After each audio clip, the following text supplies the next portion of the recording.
अल्हम्दुलिल्लाह नहमदुहु व नस्तईनुहु व नस्तगफिरुहु व नु'मिनु बिही व नतवक्कलु अलैहि व नऊज़ु बिल्लाहि मिन शुरूरि अनफुसिना व मिन सय्यिआति अमालिना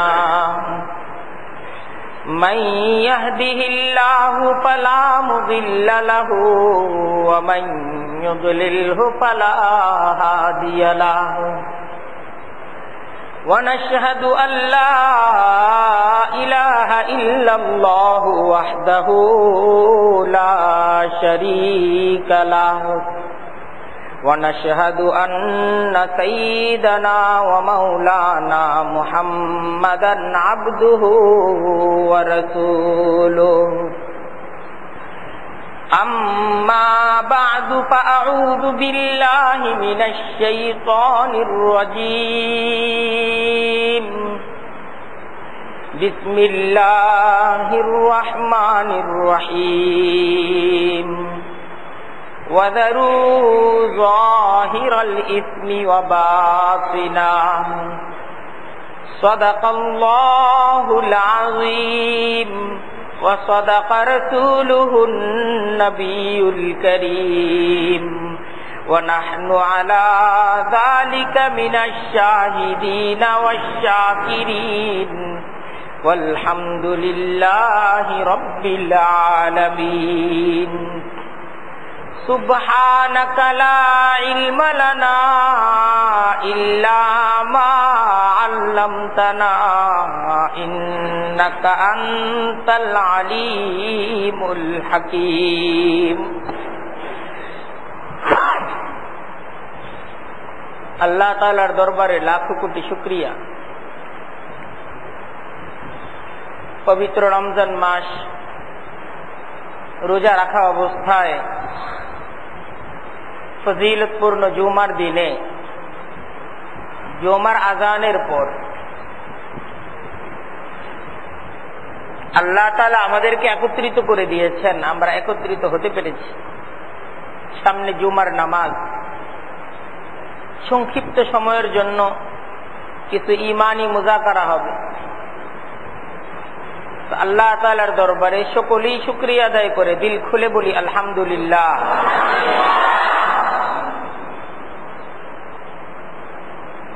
পবিত্র রমজান মাস আল্লাহ তাআলার তার বান্দাকে ক্ষমা করার মাস।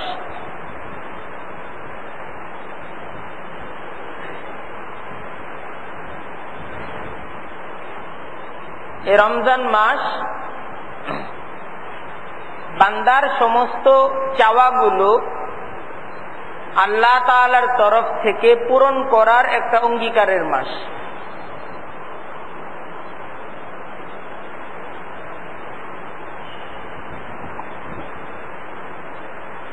তো আল্লাহ তাআলা তার বান্দাকে এই মাসকে কেন্দ্র করে ক্ষমা করে দেওয়ার একটা বিশেষ ঘোষণা আল্লাহ তাআলা দান করেছেন। কিন্তু আল্লাহ তাআলার কাছ থেকে এই ক্ষমাটাকে নেওয়ার জন্য বান্দারও কিছু করণীয় আছে। বিভিন্ন প্যাকেজ, বিভিন্ন অফার ঘোষণা করা হয় যে এই হলো পুরস্কার, যে তার জন্য কি করতে হবে, এই করতে হবে। আপনি যদি 58 টাকা রিচার্জ করেন তাহলে আরো 58 মিনিট আপনাকে ফ্রি দেওয়া হবে।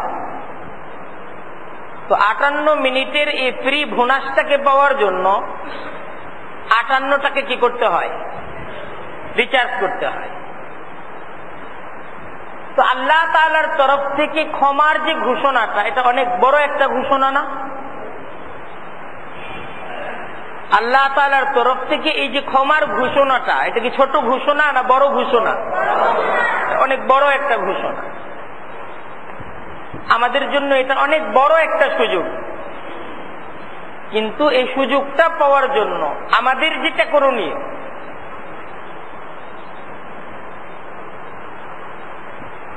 আল্লাহ তাআলা আমাদেরকে আমাদের করণীয় আলোচনা করতেছেন যে তোমাদের করণীয় হলো গোপন প্রকাশ্য সমস্ত গুনাহগুলো থেকে নিজেকে ফিরিয়ে আনা। ওয়াযারু যাহিরাল ইসমি ওয়া বাতিনাহ, ওয়াযারু তোমরা ছেড়ে দাও। জারু শব্দের অর্থ কি? ছেড়ে দাও। যাহিরাল ইসমি তোমাদের প্রকাশ্য গুনাহগুলো ছেড়ে দাও। ওয়া বাতিনাহ তোমাদের গোপন গুনাহগুলো ছেড়ে দাও। গুনাহ কাকে বলে? কোরআন হাদিস পরিপন্থী কাজকে গুনাহ বলে। যে কাজটা কোরআন পরিপন্থী, যে কাজটা হাদিস পরিপন্থী, আমার যে কথাটা কোরআন পরিপন্থী, আমার যে কথাটা হাদিস পরিপন্থী, আমার সেই কথা সেই কাজটাই কি? গুনাহ। আল্লাহর আদেশকে লঙ্ঘন করা, নবী করিম সাল্লাল্লাহু আলাইহি ওয়াসাল্লামের সুন্নতকে ছেড়ে দেয়া, এটাই গুনাহ।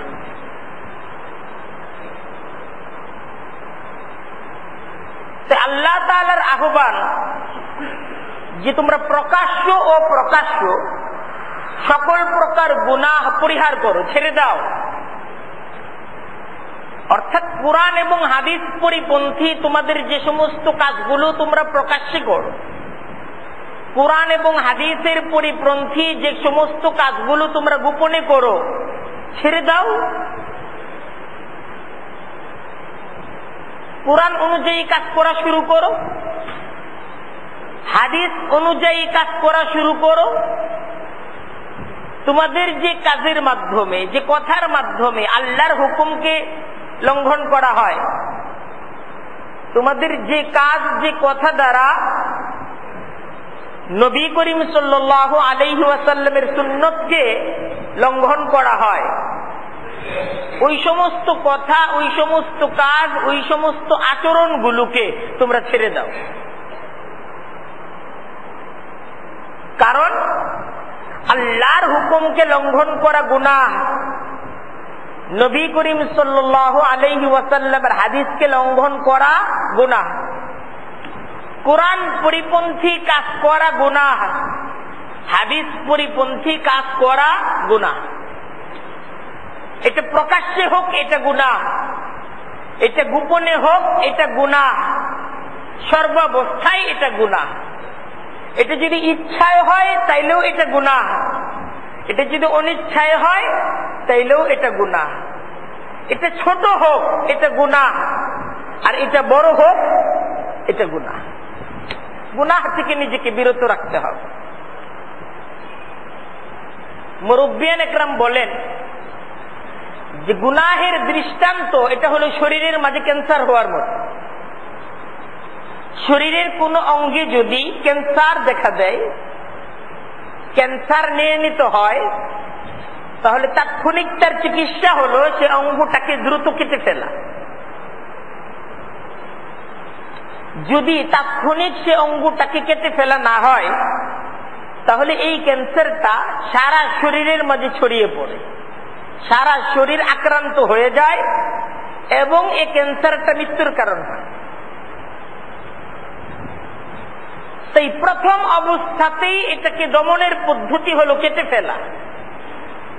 যে এই অঙ্গে যেহেতু ক্যান্সার, এই অঙ্গটা কেটে ফেলে দেয়, এই অঙ্গের প্রয়োজন নাই, বাকি অঙ্গগুলো আমার টিকে থাকুক, আমি আরো কিছুদিন বেঁচে থাকি। গুনাহের চিকিৎসাও হলো গুনাহটাকে ছেড়ে দেয়া। খুব বুঝার চেষ্টা কর, একটা কাজ গুনাহ, এর চিকিৎসা হলো সেই কাজটাকে ছেড়ে দেয়া। খুব বুঝার চেষ্টা কর, গুনাহের কাজ যদি আমার দ্বারা হতে থাকে, গুনাহের কাজ আমি যদি করতে থাকি, আর যদি এই গুনাহের কাজটা আমার অভ্যাসে পরিণত হয়ে যায়, অভ্যাসে যদি পরিণত হয়ে যায়, গুনাহের কাজের মাঝে যদি আমার মজা তৈরি হয়ে যায়, তাহলে মুরব্বিয়ান একরাম বলেন এর দ্বারা একজন ব্যক্তির আত্মিক মৃত্যু ঘটে, আধ্যাত্মিক মৃত্যু ঘটে। তার রুহানিয়ত এটা খতম হয়ে যায়, তার মাঝে রুহানিয়ত থাকে না, এটা নষ্ট হয়ে যায়। জমির মাঝে যদি আগাছা তৈরি হয়, সেই ক্ষেত্রে করণীয় হলো দ্রুত আগাছাগুলোকে দূর করে ফেলা, তুলে ফেলা। দ্রুত যদি এই সমস্ত আগাছাগুলোকে জমিন থেকে তুলে ফেলা না হয়, তাহলে একটা সময়ে এই আগাছাগুলো মূল গাছটা, এই গাছটাকেই ক্ষতিগ্রস্ত করে, এবং তখন মূল যে জমিনে যে ফসলটা আমার ফলানো উদ্দেশ্য, যে বীজগুলোকে গাছ তৈরির জন্য আমি নিজে বপন করেছি, আগাছা থাকে, গাছগুলো মরে যায়। তখন আগাছা থাকে, গাছগুলো মরে যায়। দেখেন, গুনাহ যদি দূর করা না হয়, গুনাহ যদি রাখা হয়, যে এটা গুনাহ রাইখা দেই,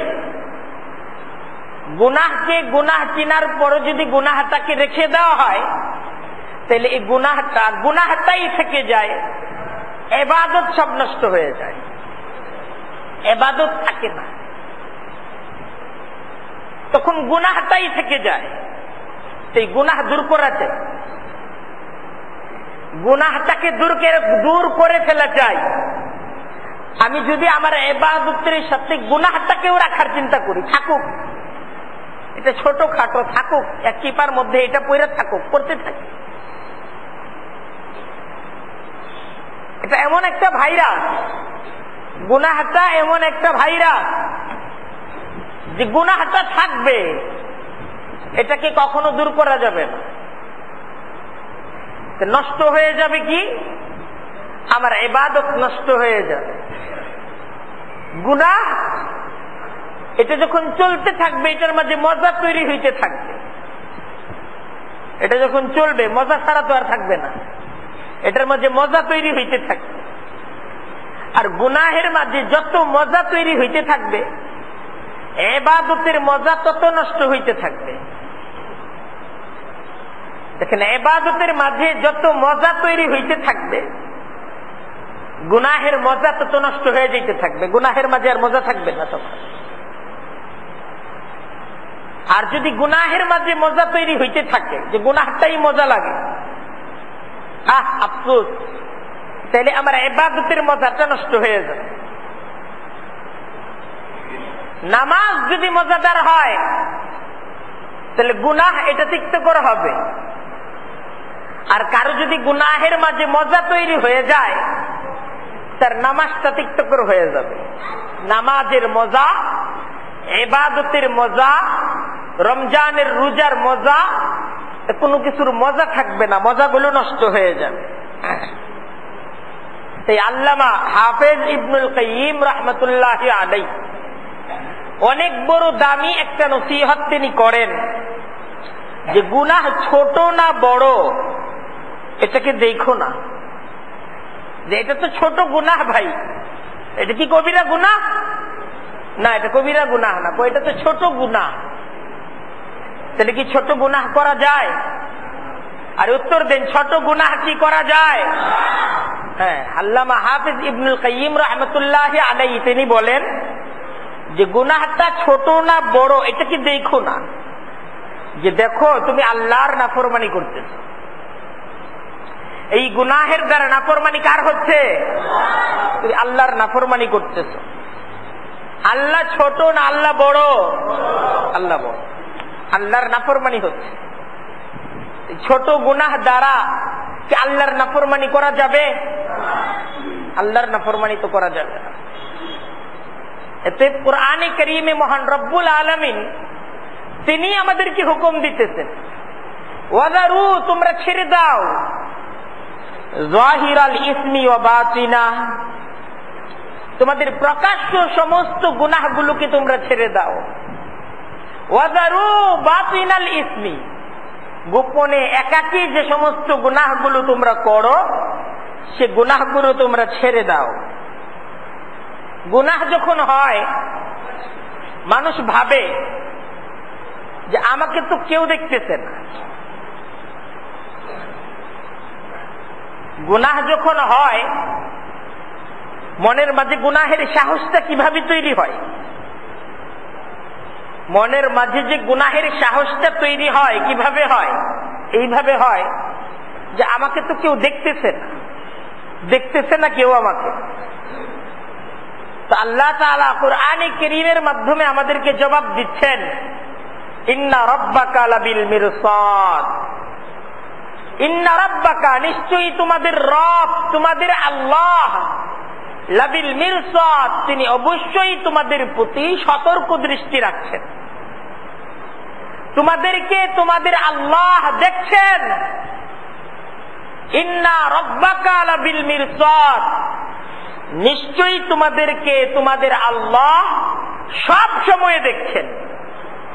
আল্লাহ তোমাদেরকে, আর উত্তর দেন, সব সময় দেখছেন।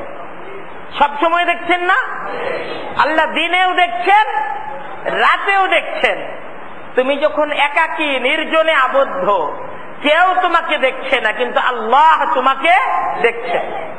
ওয়াদারু যাহিরাল ইসমি ওয়া বাতিনা, তাই গোপন প্রকাশ্য সমস্ত গুনাহ ছেড়ে দাও।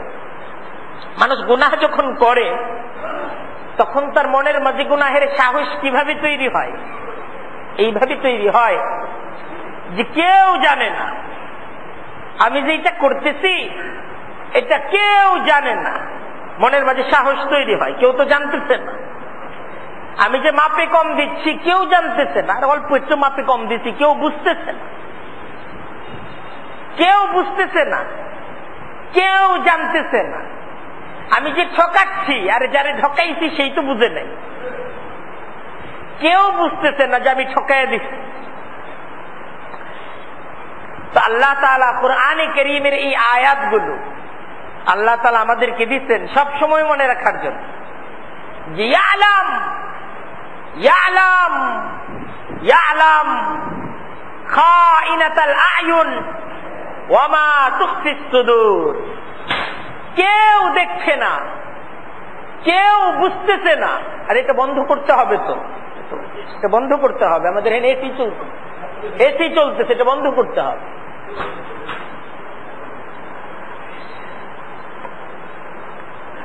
যে কেউ জানে না আমাদের এই ভাবনাটা কি সঠিক ভাবনা না ভুল ভাবনা? আর উত্তর দেন না, সঠিক না ভুল? ভুল। আল্লাহর কোরআন বলতেছে ভুল। ইয়ালাম ইয়ালামু খাইনাতাল আয়ুন, আর কেউ বুঝতেছে না, কেউ জানতেছে না, কিন্তু তোমার আল্লাহ তিনি বুঝতেছেন, তোমার আল্লাহ তিনি জানতেছেন। খাইনাতাল আয়ুন, খাইনাতাল আয়ুন, তোমার দৃষ্টির যে সমস্ত খেয়ানত গুলো হচ্ছে আল্লাহ জানতেছেন। ওয়া মা তুখফিস সুদূর, তোমার মনের মাঝে যে সমস্ত কুমন্ত্রণা গুলো খেলাধুলা করছে, তোমার মনের ওই সমস্ত কুমন্ত্রণা গুলো আল্লাহ জানতেছেন। খুব বোঝার চেষ্টা করছে। মানুষ যখন গুনাহ করে তার মাঝে গুনাহের সাহস তৈরি হয় কিভাবে? সে নিজেকে একা মনে করে, যে একা, এই জায়গায় আমি একা, আমি একা, আর তো কেউ নাই। এটা সে মনে করে, আর কেউ নাই, আমি একা, আর কে আছে, কে দেখবে? এই জায়গায় তো দেখার কেউ নাই, দেখার কেউ নাই। তার মাঝে গুনাহের সাহস তৈরি হয়। আল্লাহ তাআলা কুরআনে কারীমের মাঝে আমাদেরকে বুঝাচ্ছেন, ওয়া হুয়া মাআকুম, কেউ নাই, তোমার সাথে কেউ নাই। ওয়া হুয়া মাআকুম, তোমার আল্লাহ তোমার সাথে আছেন। আইনা মা কুনতুম, যেখানেই তুমি আছো। ওয়া হুয়া মাআকুম, ওয়া হুয়া, দেখেন কোরআন শরীফের এই আয়াতগুলো মুখস্থ করে ফেলেন। ওয়া হুয়া মাআকুম, ওয়া হুয়া, হুয়া শব্দের অর্থ তিনি আল্লাহ। হুয়া শব্দের অর্থ কি? মাআকুম, তোমাদের সাথেই আছেন। আল্লাহ আমাদের থেকে দূরে না, আমাদের সাথে। ওয়া হুয়া মাআকুম, আরে আল্লাহ তিনি তোমাদের সাথেই আছেন। আইনা মা কুনতুম, যেখানেই তুমি আছো। আইনা মা কুনতুম, আইনা মা, যেখানেই, কুনতুম তুমি আছো, যেখানেই তুমি আছো। ওয়া হুয়া মাআকুম, তিনি আল্লাহ তোমাদের সাথে আছেন। তাই ওয়াদারু যাহিরাল ইসমি ওয়া বাতিনা, দেখেন আল্লাহ তাআলা তার এই সমস্ত গুণগুলোর আলোচনা করতেছেন। ইন্না রাব্বাকা লাবিল মিরসাদ, কেউ তোমাকে দেখছে না, এটা তোমার ভুল ধারণা। তোমার আল্লাহ তোমাকে দেখছেন, সব সময় দেখছেন। তোমার ভুল ধারণা যে কেউ জানে না, এটা ভুল ধারণা। ইয়ালামু খাইনাতাল আয়ুন ওয়া মা তুখফিস সুদূর, তোমার সব তোমার আল্লাহ জানেন, এমনকি তোমার মনের ভিতরে যে দুরভিসন্ধি তাও তোমার আল্লাহ জানেন। তুমি তোমাকে একা মনে করতেছো, তুমি একা নও, তুমি একা নও।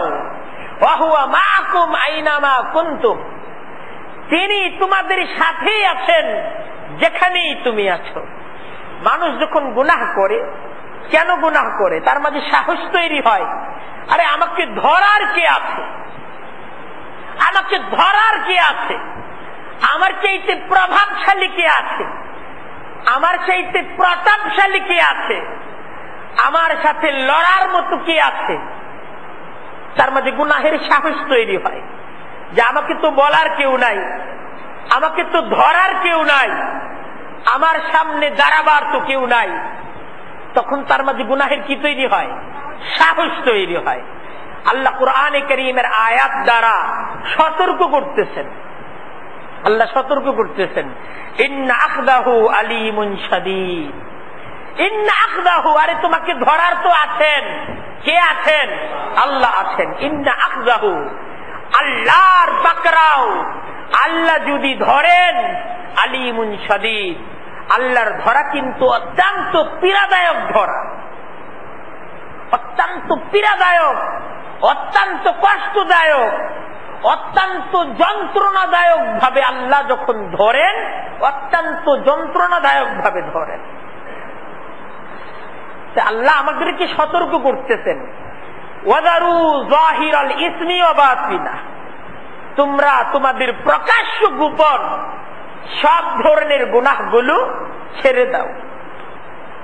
তোমাকে যদি গুনাহ করতেই হয় তাহলে আল্লাহর দৃষ্টির আড়ালে গুনাহ করো, আল্লাহ তো দেখেন। গুনাহ যদি তোমাকে করতেই হয়, আল্লাহর দৃষ্টির আড়ালে চলে যাও, আড়ালে যে গুনাহ করো। তুমি কি পারবে আল্লাহর দৃষ্টির আড়ালে চলে যেতে? তুমি যেখানেই গুনাহ করছো, তোমার আল্লাহ তোমাকে দেখছেন। তুমি আল্লাহ থেকে যদি আড়াল হতে না পারো, কোন সাহসে তুমি গুনাহ করো? গুনাহ যদি তোমাকে করতেই হয়, আল্লাহর রিজিক খাওয়াকে তুমি বন্ধ করে দাও। আল্লাহকে বলে দাও যে আল্লাহ তোমারটা খাই না, তোমার কথা মানি না, আল্লাহর রিজিক খাওয়া আজকে থেকে বন্ধ করে দাও। তুমি আল্লাহর হুকুম মানবে না, তাহলে আল্লাহর রিজিক খাচ্ছ কেন? আল্লাহর হুকুম রোজা রাখা, তুমি আল্লাহর হুকুম মানবে না, আবার আল্লাহর রিজিক খাচ্ছ। তুমি খাচ্ছ কার রিজিক খাচ্ছ? আল্লাহর রিজিক খাচ্ছ। আল্লাহর হুকুম মানছো না, আল্লাহর রিজিক খাচ্ছ। আল্লাহর হুকুম নামাজ পড়া, তুমি নামাজ পড়ছো না, যে আমি নামাজ পড়বো না, তুমি নামাজ পড়বে না, তাহলে আল্লাহর রিজিক খাওয়া বন্ধ করে দাও। আল্লাহকে বলো যে আল্লাহ তোমারটা তো খাই না, সেই তোমার হুকুম মানি না। তুমি আল্লাহর খাচ্ছ, আল্লাহর নিয়ামতকে ভোগ করছো, আর আল্লাহর হুকুম, এই হুকুম যখন তোমার কাছে আসছে, আল্লাহর হুকুমকে তুমি বলছো যে হুকুম মানবো না। তোমাকে যদি আল্লাহর হুকুমের নাফরমানি করতেই হয়, তাহলে আসমান এবং এই জমিন কার? আর উত্তর দেন, আসমান জমিন কার? আল্লাহ নিজেই বলতেছেন, ইয়া মাশারাল জিন্নি ওয়াল ইনসি ইন ইসতাতাতুম আন তানফুযু মিন আকতারিস সামাওয়াতি ওয়াল আরদি ফানফুযু লা তানফুযুনা ইল্লা বিসুলতান। ইয়া মাশারাল জিন্নি ওয়াল ইনস, হে মানুষ হে জিন, ইন ইসতাতাতুম, আন তানফুযু মিন আকতারিস সামাওয়াতি ওয়াল আরদি, যদি আমার এই জমিন, আমার এই আসমান, আমার এই জমিনের সীমানা, আমার এই আসমানের সীমানার বাইরে যেতে পারো, যাও, এর বাইরে চলে যাও। এই জমিন তো আল্লাহর, এই আসমান তো আল্লাহর। তোমার যদি আল্লাহর নাফরমানি করতেই হয়, এর সীমানার বাইরে চলে যাও। এই সীমানার বাইরে গিয়ে তুমি নামাজ ছাড়ো, এই সীমানাটার বাইরে যেয়ে তুমি রোজা ছাড়ো, এই সীমানার বাইরে যেয়ে তুমি আল্লাহর নাফরমানি করো। তুমি আল্লাহর এই সৃষ্টির সীমানার মাঝে থেকে, আল্লাহর এই কুদরতের সীমানার মাঝে থেকে, আল্লাহর এই শক্তির সীমানার মাঝে থেকে তুমি আল্লাহর নাফরমানি করছো। কোন সাহসে করছো? এটাই প্রশ্ন। যদি আল্লাহর জমিন, আল্লাহর আসমান এর ভিতরেই তোমাকে থাকতে হয়, যদি আল্লাহর রিজিক, এই রিজিকেরই তোমার প্রয়োজন হয়, যে আল্লাহ থেকে রিজিক তোমার প্রয়োজন, যদি আল্লাহর দৃষ্টির আড়ালে যাওয়ার ক্ষমতা তোমার না থাকে, তাহলে ফিরে আসো, গুনাহ থেকে ফিরে আসো। ইরজিই ইলা রাব্বিক, আল্লাহ তার বান্দাদেরকে ডাকতেছেন, তাহলে তোমার রবের কাছে তোমরা ফিরে আসো। ফাআইনা তাযহাবুন, কোথায় তোমরা যাচ্ছ? ইরজিই, তোমরা ফিরে আসো। যে অবাধ্যতা হয়ে গেছে, অনুতপ্ত হয়ে আল্লাহর দরবারে তওবা করো। তওবা ভবিষ্যতে আর গুনাহ না করার দৃঢ় অঙ্গীকারকে তওবা বলে। আল্লাহর নাফরমানি যেটা হয়ে গেছে, রাসূলুল্লাহর নাফরমানি যেটা হয়ে গেছে, ভবিষ্যতে আর হবে না, ভবিষ্যতে আর হবে না। এই অঙ্গীকার, এই অঙ্গীকারটাকেই বলা হয় তওবা। তো আল্লাহ তাআলা কুরআনে কারীমের মাধ্যমে আমাদেরকে ডাকতেছেন, ওয়াদারু, ছেড়ে দাও, জাহিরাল ইসমি ওয়া বাতিনা, তোমাদের ছোট বড় প্রকাশ্য গোপন সমস্ত গুনাহগুলো ছেড়ে দাও। আল্লাহর নাফরমানি ছেড়ে দাও, রাসূলুল্লাহর নাফরমানি ছেড়ে দাও। গুনাহ ছোট হোক ছেড়ে দাও, গুনাহ বড় হোক ছেড়ে দাও, গুনাহ প্রকাশ্যে হোক ছেড়ে দাও, গুনাহ এটা গোপনে হোক ছেড়ে দাও। আল্লাহ আল্লাহর রাসূলের আনুগত্যের মাঝে ফিরে আসো। ইরজিই, ফিরে আসো, ইলা রাব্বিকি, তোমাদের রবের কাছে ফিরে আসো। সত্যিকারের তওবা, সত্যিকারের ফিরে আসা যদি তোমার পক্ষ থেকে হয়, তোমার পক্ষ থেকে ফিরে আসায় তোমার আল্লাহ, তিনি এত বেশি খুশি হন। আল্লাহ বান্দা যখন আল্লাহর কাছে ফিরে আসে, আল্লাহ কুরআনে কারীমের মাঝে তিনি যে কত খুশি হন, সেই আল্লাহ তার খুশির আলোচনা করেছেন। ইল্লা মান তাবা, আমার বান্দা যখন গুনাহ করার পর তওবা করে, ওয়া আমানা, আমার প্রতি ঈমান আনে, ওয়া আমিলা আমালান সালিহা, তারপর সৎ কর্ম শুরু করে দেয়। আগে সে গুনাহ করতো, নামাজ পড়তো না, তওবা করেছে, সে নামাজ শুরু করে দিয়েছে। আগে সে রোজা রাখতো না, এখন সে রোজা রাখা শুরু করে দিয়েছে, সে তওবা করে ফেলেছে। তো এই তওবা আল্লাহর কাছে এত প্রিয়, ফাউলাইকা ইউবাদদিলুল্লাহ, বান্দা যখন সৎ কর্ম করতে থাকে, আগে নামাজ পড়তো না, এখন নামাজ পড়তে থাকে, তো আল্লাহ তিনি বান্দার প্রতি এত মায়া রাখেন, ইউবাদদিলুল্লাহু সাইয়্যাতিহিম হাসানাত। আগে যে বান্দা নামাজ পড়তো না, বান্দা যৌবন পার করতে নামাজ না পড়ে, চুল যখন পেকে গেছে নামাজ পড়া শুরু করে দিয়েছে, আর বান্দা আফসোস করে, আহ নামাজ পড়ি নাই, আফসোস যখন করতে থাকে, ইউবাদদিলুল্লাহু সাইয়্যাতিহিম হাসানাত, আল্লাহ তার বান্দার অতীত পাপ গুলোকে নেকির দ্বারা পরিবর্তন করে। আল্লাহ তার বান্দার প্রতি এত মায়া রাখেন, এত দয়া রাখেন। তাই ফিরে আসতে হবে। দেখেন রমজান এ মাস হলো বান্দার ফিরে আসার মাস। রমজান মাস আল্লাহ তাআলার আহ্বান, ওয়াদারু যাহিরাল ইসমি ওয়া বাতিনা, তোমরা তোমাদের ছোট বড় প্রকাশ্য গোপন গুনাহগুলোকে ছেড়ে দাও। তোমার আল্লাহ ইউবাদদিলুল্লাহু সাইয়্যাতিহিম হাসানাত, তোমার অতীতের পাপগুলোকে তিনি নেকির দ্বারা পরিবর্তন করে দেন। কেমন আল্লাহ, কেমন আল্লাহর মমতা! কুরআনে কারীমের মাঝে আল্লাহ তার মমতার আলোচনা করছেন, আল্লাহ তার মমতার আলোচনা করছেন। ইবলিস শয়তান যখন আল্লাহর দরবার থেকে বিতাড়িত হয়ে গেল, আল্লাহ তিনি বান্দাকে কেমন দেন, নিজ সৃষ্টিকে কিভাবে দেন? আল্লাহ যখন বললেন ফাখরুজ, তুই বের হয়ে যা, ফাইন্নাকা রাজিম, তুই বিতাড়িত। দেখেন এই আল্লাহর এই ক্রোধের সময়ে ইবলিস আল্লাহর কাছে চাইতেছে, ইবলিস আল্লাহর কাছে চাইতেছে, ফানজিরনি ইলা ইয়াউমি ইউবাসুন, আবার বের করে দিতেছেন। তাহলে যতদিন এই দুনিয়া আপনি রাখবেন ততদিন আমার হায়াত দেন। আল্লাহ যখন বের করে দিচ্ছে, ইবলিস তখনও চাইতেছে যে আমার হায়াত দেন। দেখেন আল্লাহর মমতা, আল্লাহ তখনও দিচ্ছেন ফাইন্নাকা মিনাল মুনজার, যে ঠিক আছে তোরে আমি কিয়ামত পর্যন্ত তোর হায়াত আমি বৃদ্ধি করে দিলাম। আল্লাহ এমন ভাবে দেন, বান্দা যখন চান যে যেটা চায় তাকে ওইটা দেন। ইবলিস হায়াত চাইছে, ক্ষমা চায় নাই, ইবলিসকে হায়াত দিয়ে দিচ্ছে।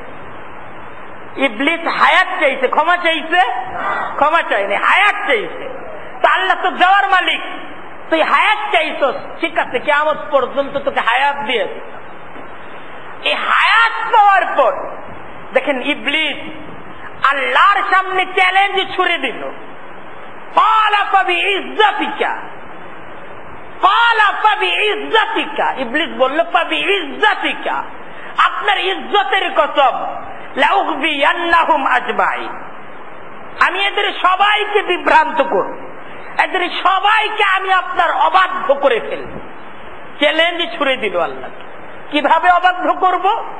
লাআতিয়ান্নাহুম মিন বাইনি আইদিহিম, আমি তাদের সামনের দিক থেকে তাদেরকে অবাধ্যতার দাওয়াত দিব। ওয়া মিন খালফিহিম, পিছনের দিক থেকে আমি তাদেরকে অবাধ্যতার দাওয়াত দিব। ওয়া আন আইমানিহিম, ডান দিক থেকে আমি তাদেরকে অবাধ্যতার দাওয়াত দিব। ওয়া আন শামাইলিহিম, বাম দিক থেকে আমি তাদেরকে আপনার অবাধ্যতার দাওয়াত দিব। ওয়ালা তাজিদু আকসারাহুম শাকিরিন, আপনি তাদেরকে বাধ্যগত পাবেন না, আমি তাদেরকে বিভ্রান্ত করব, আপনার অবাধ্য করেই ফেলব। ইবলিস যখন ঠিক এই চ্যালেঞ্জ ছুড়ে দিল, আল্লাহ তাআলার রহমতের ফেরেশতারা পেরেশান হয়ে উঠল যে তাহলে বান্দাদের মুক্তির উপায় কি, মুক্তির উপায় কি? আল্লাহ তাআলা আশ্বস্ত করলেন, আল্লাহ তাআলা ফেরেশতাদেরকে আশ্বস্ত করলেন, আশ্বস্ত করলেন ইবলিসের চ্যালেঞ্জের ব্যাপারে, যে ইবলিস তার চ্যালেঞ্জ তো সামনে, তার চ্যালেঞ্জ তো পিছনে, তার চ্যালেঞ্জ তো ডান দিকে, তার চ্যালেঞ্জ বাম দিকে। ইবলিসের আক্রমণ চতুর্দিক থেকে হবে। ইবলিস ভুলে গেছে নিচ এবং উপরের কথা, ইবলিস কি ভুলে গেছে? আমার বান্দা এই ইবলিসের দ্বারা বিভ্রান্ত হয়ে তার হাত দুটি যদি উপরে তুলে আমি আল্লাহর কাছে প্রার্থনা করে, আমার বান্দা তার হাতকে নিচে নামাবার আগেই আমি আমার বান্দার সমস্ত অপরাধকে মাফ করে দিই।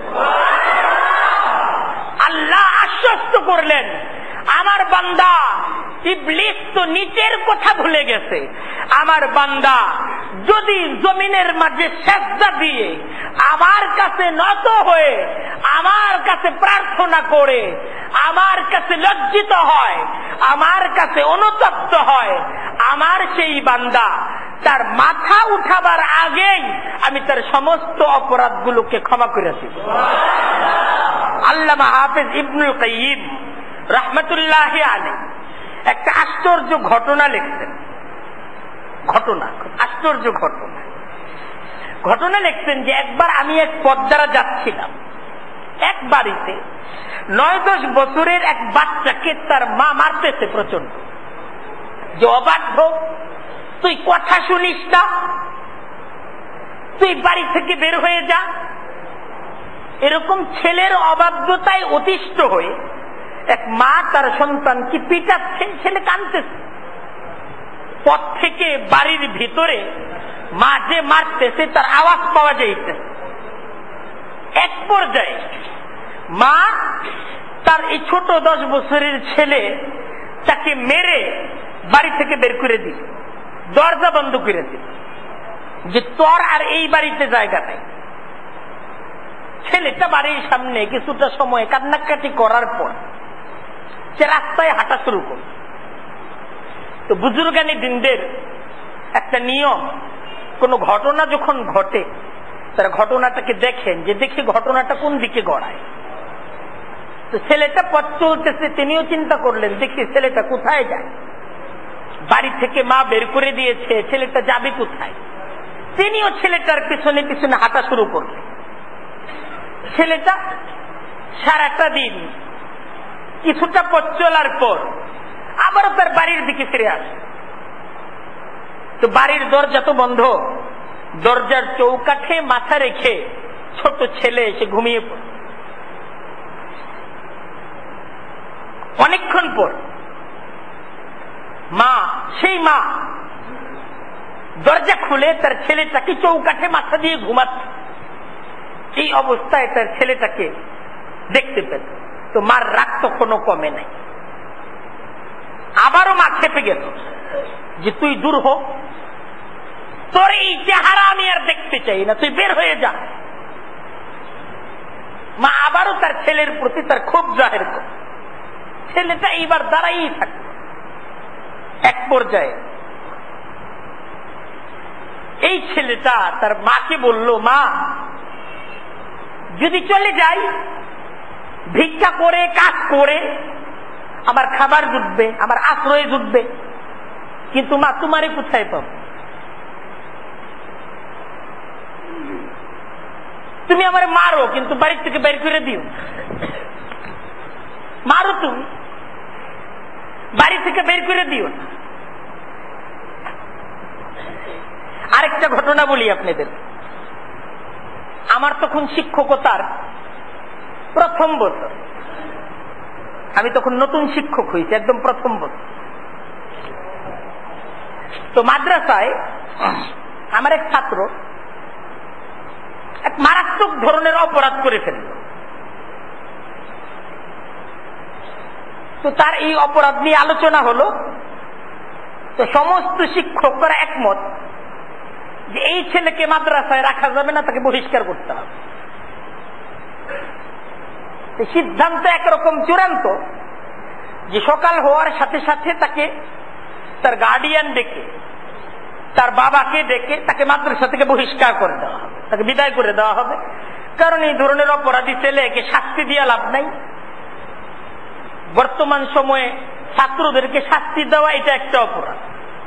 তাই শাস্তি দেওয়ার চাইতে ভালো তাকে প্রতিষ্ঠান থেকে বের করে দেই, তার বাবা মা তাকে নিয়ে অন্য কোনো প্রতিষ্ঠানে ভর্তি করো। চূড়ান্ত সিদ্ধান্ত, ওকে বহিষ্কার করে দেওয়া হয়।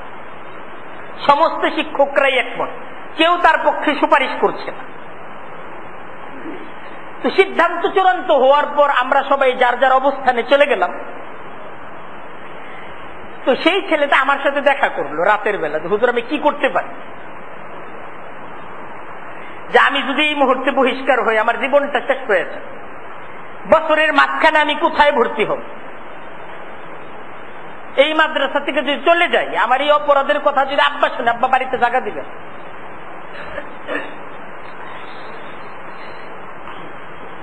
তো কি পরামর্শ তাকে দিব? সিদ্ধান্ত তো চূড়ান্ত, তাকে মাদ্রাসায় রাখা যাবে না। আমি অনেক চিন্তা করার পর তাকে একটা পরামর্শ দিলাম যে তুমি তোমার যে শিক্ষক, তোমার যে জিম্মাদার শিক্ষক, তুমি তার কাছে মাফ চাও। তো মাফ তো হুজুর অনেকবার চাই, আমি কি এইবার মাদ্রাসায় থাকার জন্য মাফ চাইবা না? মাদ্রাসা থেকে তোমার বিদায় করে দেওয়া হয়েছে, তুমি মাফ চাও যে হুজুর আপনাকে যে কষ্ট দিছি আপনি এটা মাফ করে দেন, কালকে সকালে তো মাদ্রাসা থেকে চলেই যাবো, আপনার কাছে তার মাফ চাইতে পারবো না। হুজুর আপনি মাফ হয়ে আমার দোয়া দেন, আমি যেখানেই যাই আমি যাতে মানুষ হইতে পারি, আপনি আমারে মাফ করে দেন। আবার এই মাদ্রাসায় তো আমি থাকতে পারবো না, এই মাদ্রাসায় আমি থাকবো না, হুজুর আপনাদেরকে কষ্ট দিয়া এই মাদ্রাসায় আমি থাকবো না, আমার মাফ করে দেন, মাফ করে আমার বিদায় দেন। অপরাধী হিসেবে আমার বিদায় দিয়েন না, বিদায়টা মাফ করে তারপর বিদায় দেন। তো এই পরামর্শ তাকে দিলাম, তো সে পরামর্শ অনুযায়ী কাজ করত। তো চিন্তা করতেছিলাম যে কি হয়, ফলাফল কি হয় বলা তো যায় না। সকালবেলা ফজরের নামাজের আগেই যেই শিক্ষকের কাছে তার মাপ চাওয়ার কথা, ওই শিক্ষক ফজরের নামাজের আগেই আমার সিটে চলে আসে। আমার সাথেই সর্বপ্রথম পরামর্শ করলো যে সাইদ সাহেব, এই ছেলেটা কালকে রাত্রে যেইভাবে আমার কাছে মাপ চাইছে, সে তার অপরাধের জন্য এত বেশি অনুতপ্ত। আমি আমার শিক্ষক জমানায়, আমার ছাত্র জমানায় কোন অপরাধের কারণে কেউ এত অনুতপ্ত হইতে দেখি নাই। এখন ওরে কিভাবে মাফ করা যায়, সিদ্ধান্ত তো হয়ে গেছে তাকে বহিষ্কার করা। এখন এরকম ভাবে আমরা তো মাফ হোক, তারা সংশোধন হোক, এটাই তো চাই। ও যেইভাবে তওবা করছে, আমার আশা সে অনেক বড় আলেম হবে। ওরে বহিষ্কার করার এখন আমি পক্ষে না। কি করা যায় আপনি বলেন?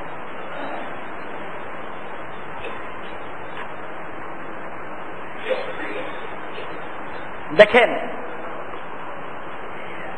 অপরাধী ছাত্রের প্রতি একজন শিক্ষক যদি এত মমতায় আসতে পারে, এত মায়া তৈরি হইতে পারে, সে যখন বলে আমি অপরাধ করছি,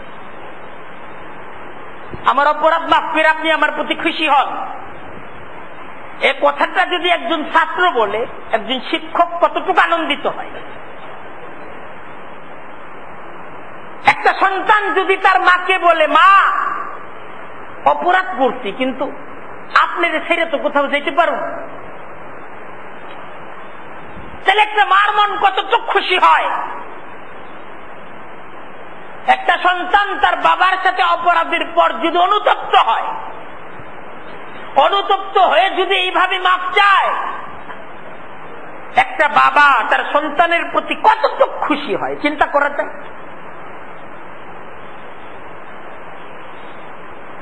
দেখেন, দুনিয়ায় সামান্য মাদ্রাসায় একটা বছর থাকার জন্য একটা ছাত্র যদি এইভাবে মাপ চাইতে পারে না? বাবার ঘর, বাবার সংসার, মায়ের মমতার জন্য যদি একটা ছেলে এইভাবে তার কাছে নিজেকে সঁপে দিতে পারে, আমার মারেন, কাটেন, বিদায় করে দিন, ঘরের থেকে বের করে দিন, এই ঘরেই শাস্তি দেন, এই ঘরেই আমাকে কাটেন, কিন্তু আমার মাফ করে দেন, এইভাবে একটা সন্তান যখন বাবা মার কাছে ক্ষমা চায়, তার বাবা মা যদি তার সন্তানের প্রতি এমন ভাবে মমতাময়ী হতে পারে, তাহলে এই মায়ের মমতা যে আল্লাহর দান, এই শিক্ষকের মায়া, এই শিক্ষকের মমতা যে আল্লাহর দান, সে আল্লাহর দরবারে তার একজন বান্দা সে যদি ক্ষমা চাওয়ার জন্য বসে যায় যে পরওয়ারদিগার অপরাধ তো হয়ে গেছে, কিন্তু তোমার জমিন তোমার আসমানের বাইরে তো যাইতে পারো না, অপরাধ তো হয়ে গেছে, তোমার রিজিক ছাড়া তো চলতে পারুম না, আমাকে তো তোমার রিজিক দ্বারাই চলতে হবে, আমাকে তো তোমার জমিন তোমার আসমানের নিচেই থাকতে হবে। আল্লাহ, তোমার সীমান্তের বাইরে যাওয়ার সাধ্য আমার নাই, আমাকে তুমি ক্ষমা করে দাও। এই চিৎকারটা যদি একজন বান্দা আল্লাহকে দেন,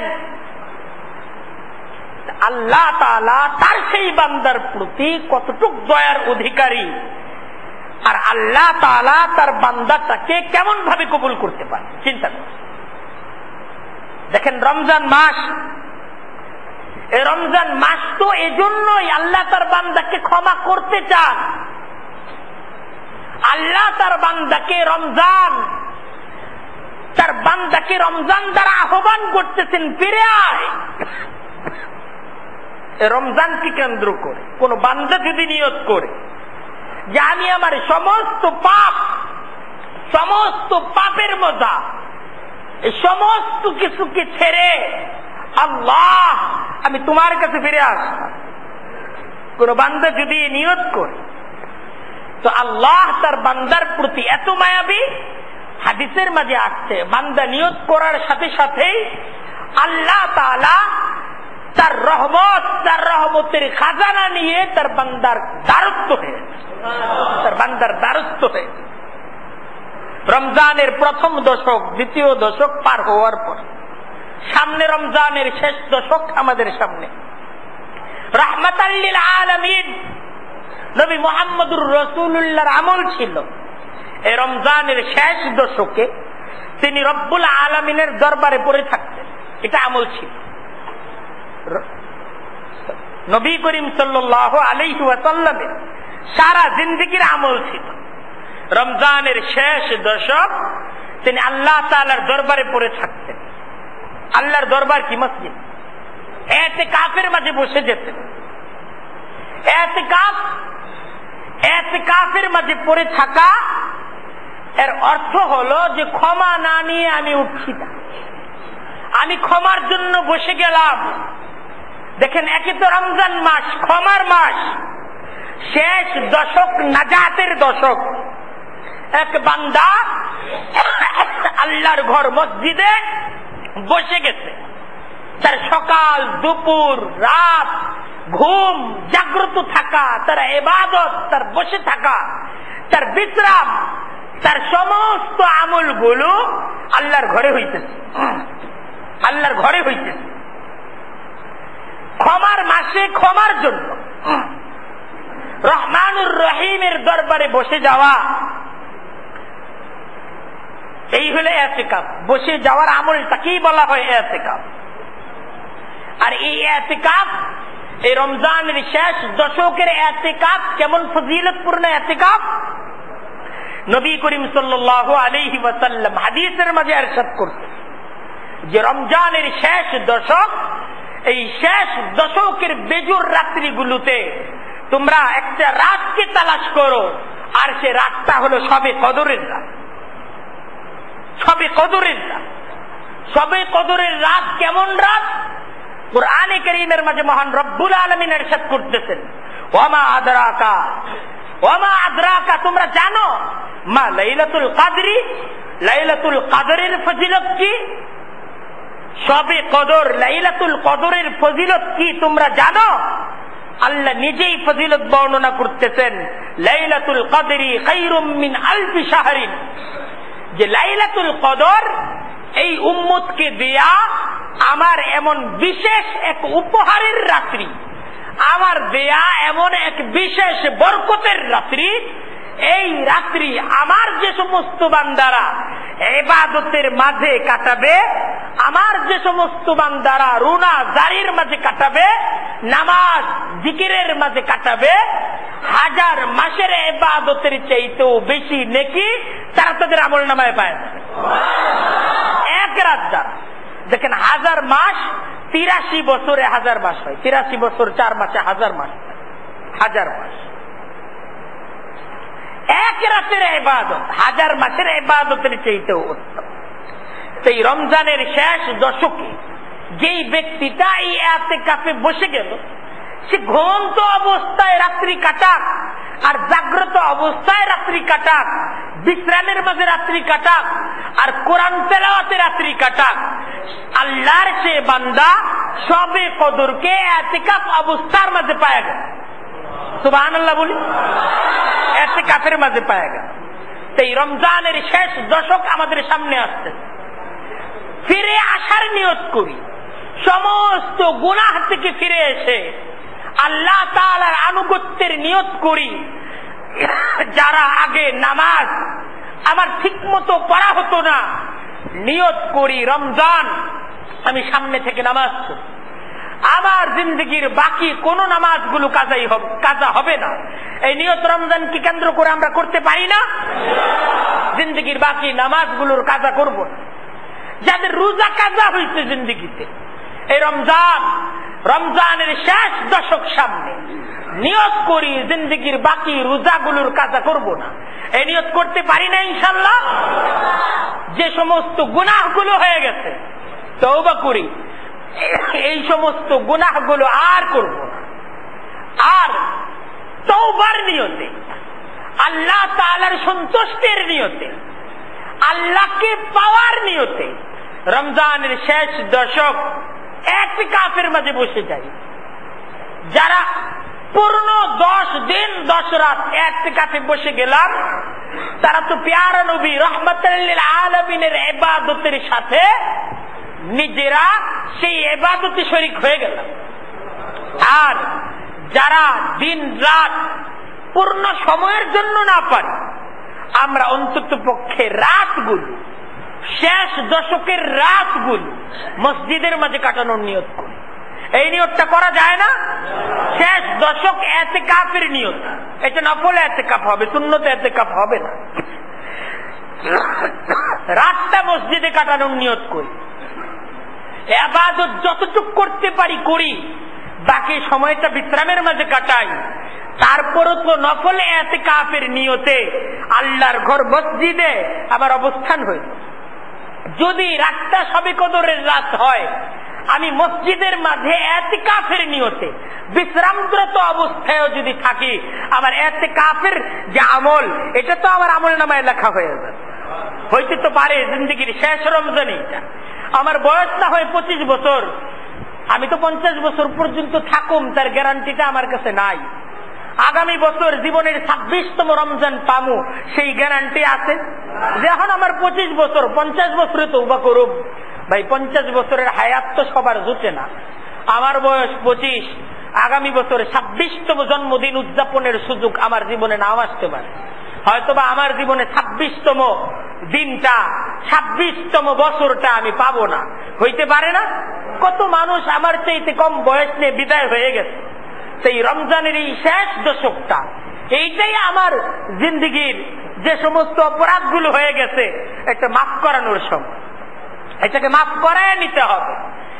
গুনাহগুলো মাফ করায় নেওয়া, এটা জীবনের সবচাইতে বড় প্রয়োজন, জীবনের সবচাইতে বড় প্রয়োজন। এই শেষ দশককে কেন্দ্র করে আরো যে সমস্ত ইবাদতগুলো আমরা করতে পারি, হাদিসের মাঝে আসছে বেশি বেশি সদকা করা, দান খয়রাত করতে থাকা। দান খয়রাত এটা কেমন দামি ইবাদত, এটা এমন দামি ইবাদত, প্যারা রাসূল সাল্লাল্লাহু আলাইহি ওয়াসাল্লাম, প্যারা নবী সাল্লাল্লাহু আলাইহি ওয়াসাল্লাম ইরশাদ করেন, দান সদকা এটা বান্দার গুনাহগুলোকে এমন ভাবে মিশিয়ে দেয়, যেমন রেত দ্বারা ঘষা দিলে জং যেভাবে লোহা থেকে দূর হয়ে যায়। সুবহানাল্লাহ। রেত দ্বারা ঘষা দিলে লোহা থেকে জং যেভাবে দূর হয়ে যায়, বান্দা যখন আল্লাহর পথে দান করে, তো এই দান সদকা তার গুনাহগুলোকে এইভাবে ছড়ায় দেয়। এই রমজান মাস আমরা তো চাই আমাদের গুনাহগুলো মাফ হয়ে যায়, আমরা পবিত্র হয়ে যাই। রমজান যাচ্ছে, আমি যদি পবিত্রতার একটা গোসল দ্বারা নিজেকে পরিচ্ছন্ন করতে না পারি, তাহলে আমি ব্যর্থ হয়ে গেলাম। এই রমজান মাস নানা প্রকারের ইবাদত দ্বারা শেষ দশকটাকে সাজিয়ে আমরা আল্লাহ তাআলার দরবারে একটা ক্ষমার আরজি, একটা মাফের আরজি আমরা আল্লাহ তাআলার কাছে পেশ করি। সেজন্য দান সদকাটা একটা বিশেষ অবলম্বন হতে পারে। দান করব কাকে? আমারই আপনজন, আমারই আপনজন। রমজানকে কেন্দ্র করে যারা দরিদ্র তাদের কাছে হাদিয়া পাঠাই, আপনজনদেরকে হাদিয়া দেয়।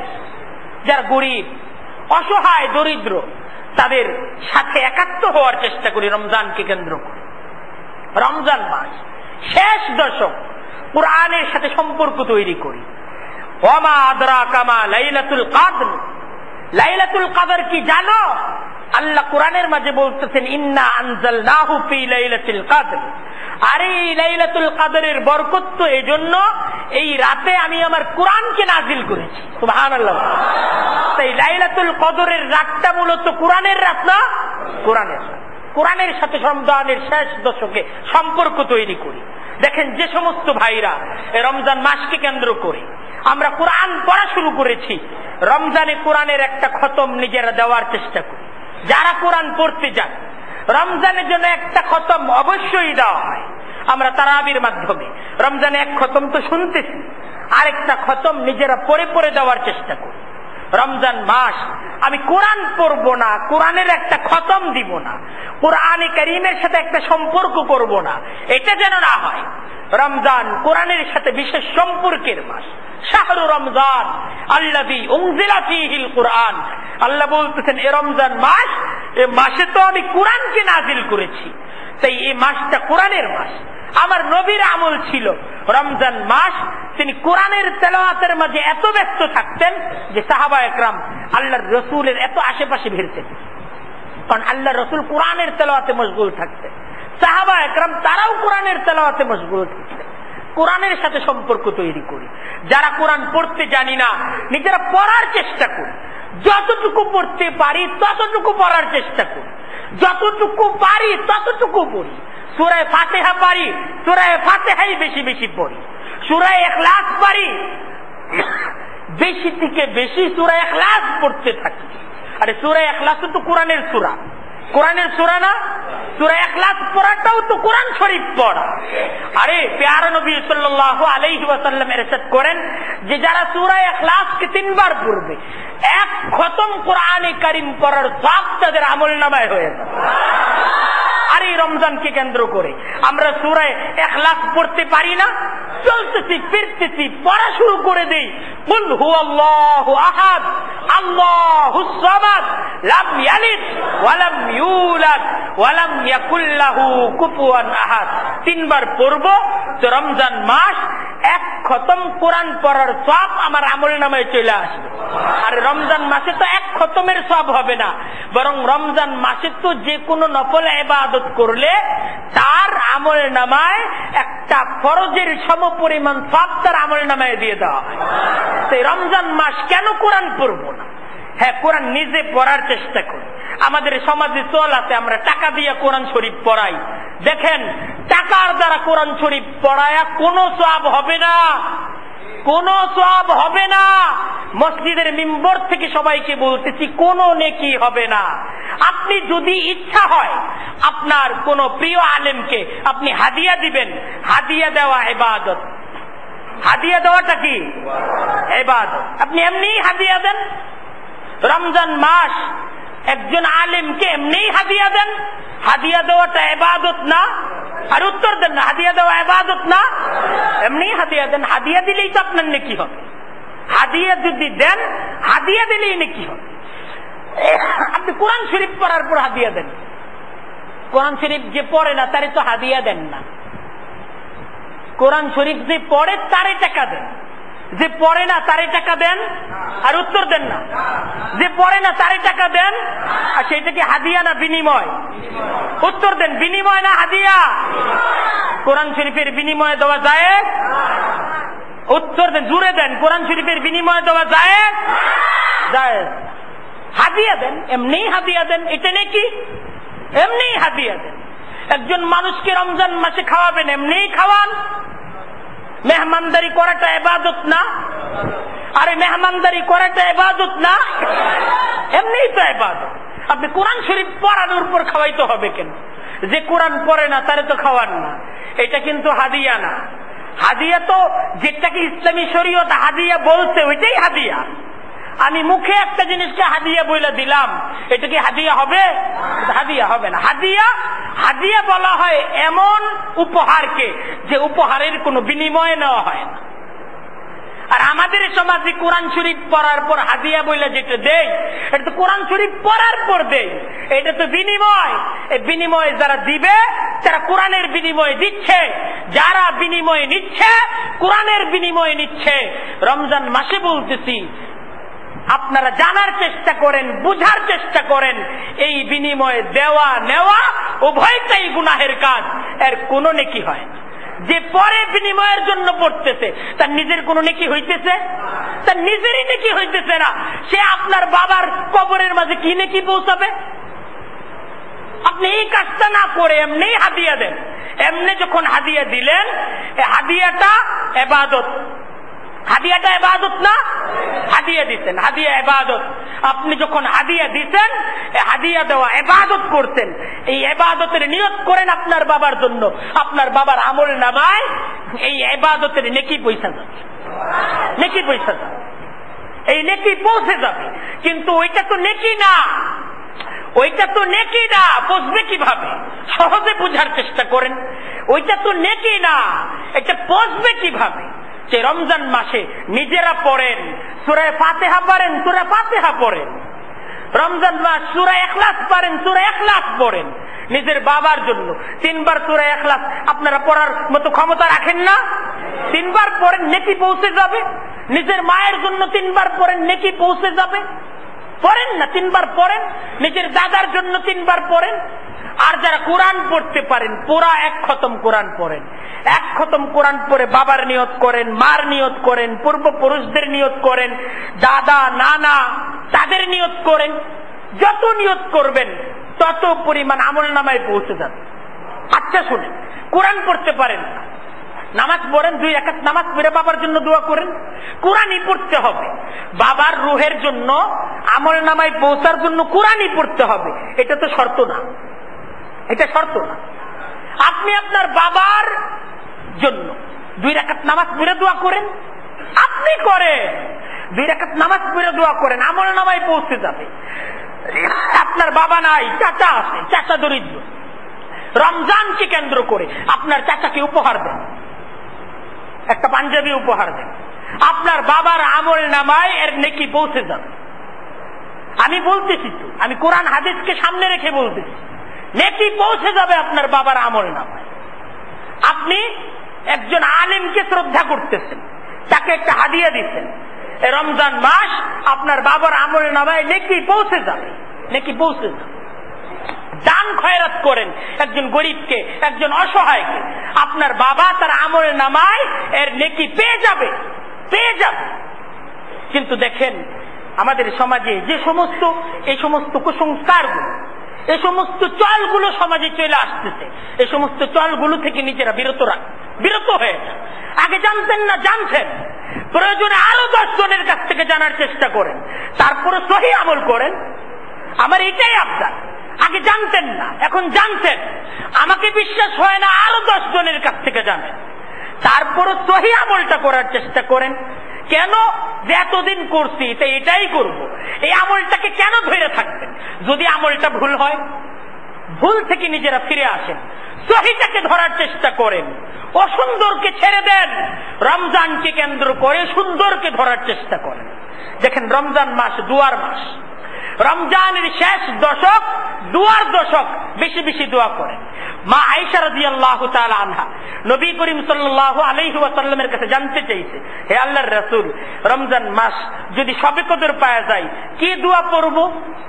আল্লাহর রাসূল মা আয়েশাকে শিখায়া দিতেন, তুমি দোয়া করো আল্লাহুম্মা, সবাই বলি আল্লাহুম্মা ইন্নাকা আফুবুন তুহিব্বুল আফওয়া ফাফু আন্নি। দোয়াটা মুখস্থ করে নেন। আল্লাহুম্মা, হে আল্লাহ, ইন্নাকা আফুবুন, নিশ্চয়ই তুমি ক্ষমাশীল, তুহিব্বুল আফওয়া, ক্ষমাকে তুমি ভালোবাসো, ফাফু আন্নি, তুমি আমাকে ক্ষমা করে দাও। আরবি দোয়াটা মুখস্থ করে নেই, বেশি বেশি দোয়ার মাঝে থাকি, নিজের জন্য দোয়া করি, নিজ আপনজনদের জন্য দোয়া করি। বান্দা যখন দোয়া করে আল্লাহ সব চাইতে বেশি খুশি হন। রমজানের শেষ রাতে আর কিছু পারেন আর না পারেন, নিজের বাবা মার জন্য চোখের 2টা পানি আল্লাহর দরবারে দিয়ে দুয়ার মাঝে নেমে যান। আপনার আর কোন ইবাদত নাই, আল্লাহর কাছে দোয়া আছে। আরে আপনার 2 ফোঁটা চোখের পানি আল্লাহর কাছে এত দামি, এই 2 ফোঁটা চোখের পানি আপনি এই মসজিদের জমিনের মাঝে ছেড়ে দেন, শেষ রাতে এসে এই 2 ফোঁটা চোখের পানি দ্বারা আপনার বাবা মার জাহান্নামের আগুন নিভে যাবে, নিভে যাবে জাহান্নামের আগুন। জাহান্নামের আগুন নিভা যাবে 2 ফোঁটা চোখের পানি দ্বারা। চোখের পানি ছাড়েন, আমি কোরআন পড়তে জানি না, নামাজ পড়তে জানি না, রোজা কেমনে সহি মতো রাখতে হয় জানি না, আল্লাহ জানি শুধু আমার চোখে 2 ফোঁটা পানি আছে, আমার বাপ মারে মাফ করে দাও। এই 2 ফোঁটা চোখের পানি দ্বারা নাজাতের ব্যবস্থা হবে ইনশাআল্লাহ।